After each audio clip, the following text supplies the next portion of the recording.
So here we are, week 3, and continuing our series, Faith and Doubt. Here's one of the things we know that the world doubts about Christians. They doubt that we take global warming seriously. They doubt that we have any care for our environment. I have Dr. Andrew Corbett with me. Andrew, what is your perspective on what a Christian's responsibility is when it comes to the environment that we've been given? You're right, Carl. It's a great question because it's so topical at the moment. Well, it was before Corona. That's right. In fact, I planned this Easter just gone to be a conference centered around global warming. Right. And so I was going to bring in Christian thought on the whole issue of global warming. And my guest was someone who had just written a book on the Christian response from the scientific perspective of how Christians respond to global warming. So Corona has sort of distracted everything a bit at the moment. But there's a number of things that I think we need to consider theologically. Theologically, when God placed Adam in the Garden of Eden, and I think this is where we look at Genesis 1 and then Genesis 2, it follows what's called a Hebrew literature style, and that is introduce a character, introduce a theme, and then later on go into the detail. And that's where some people have seen Genesis 1 as contradicting Genesis 2, without, again, as I mentioned previously last week in our previous session about, does science and faith contradict? One of the things is when we understand perspective, but here's Adam placed in a garden. He's created outside the garden. He's placed in the garden. And this is what God said to him: just look after my garden. Yeah. And some scholars believe, because my garden is about 8 square meters in front of my kitchen window, and it's easy to look after, really. But they believe that the garden that Adam had could have been hundreds of square kilometers.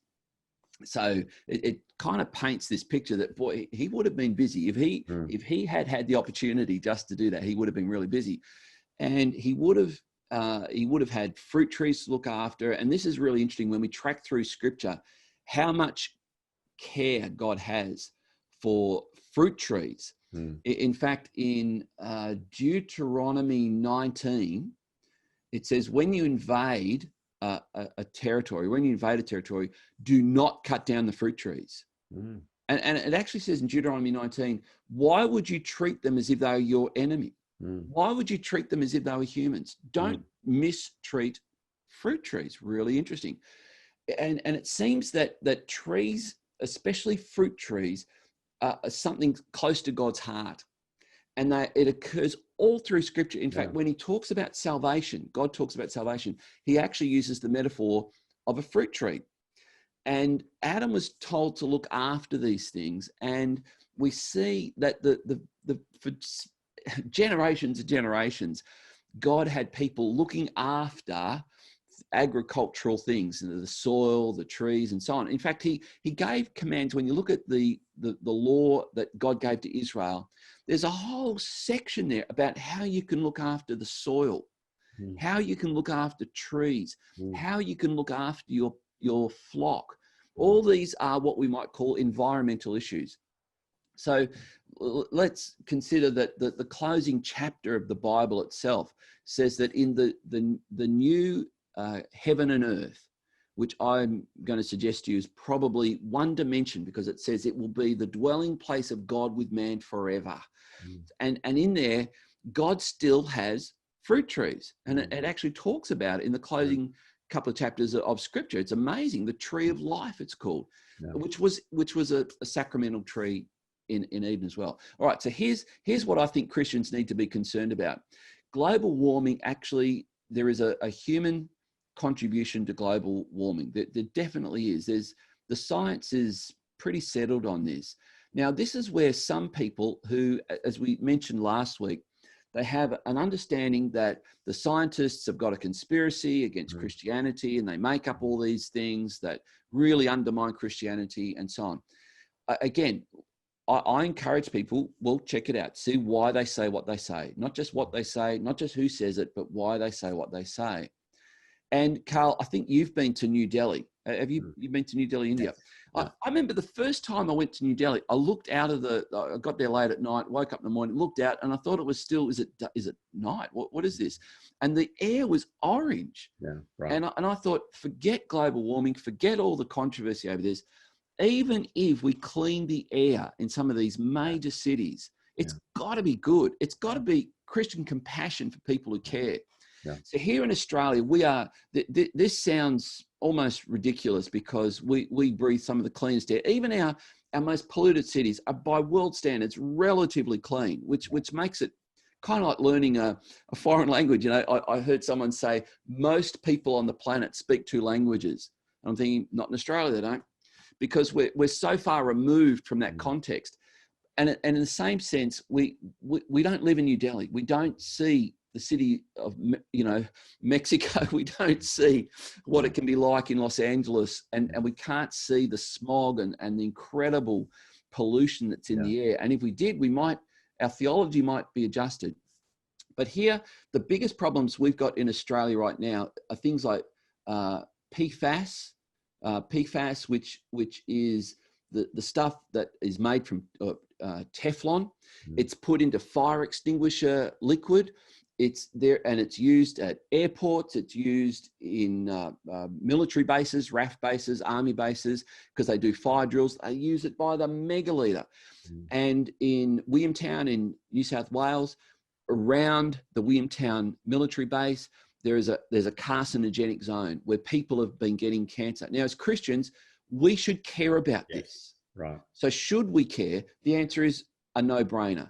Yeah. We should absolutely care that there is something that we as humanity are doing that is polluting the soil. It is polluting water. It is polluting air. And water conservation is going to be the critical issue coming into the next few decades. And so I think we should care. Now, here's a positive. I have someone in my church who was praying about this. They did a degree in marine biology. They worked professionally as a marine biologist for some time, and they ended up becoming more fascinated, not with the fish, but with the water that the fish are in, and then with water generally, and discovered that the contaminants that go into water that were killing marine life was something that no one was really giving any attention to. And so he began to think through what does the ocean do what has God designed the ocean to do to clean itself? And he realized that it oxygenates its water. So when you see foam on a river, there's oxygenation that's happened sort of upstream.